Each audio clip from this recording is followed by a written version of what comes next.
Guys পিঠা পিঠা তেলের বাজানো হয়েছে, ওগুলো আমরা বলি বড়া পিঠে।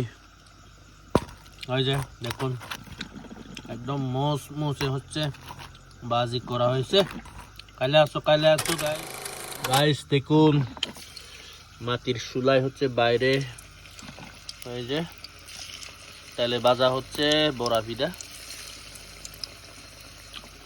চুলাটা খুবই সুন্দর না, মাটির চুলা।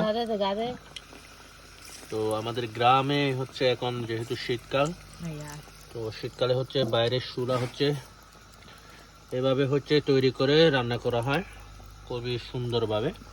তো এদিকে হচ্ছে পিঠা হচ্ছে তেলে ভাজা হচ্ছে, আর এখানে হচ্ছে অনেকগুলো পিঠা এই যে তেলে ভাজা হয়েছে, যাকে আমরা বলি বড়া পিঠে।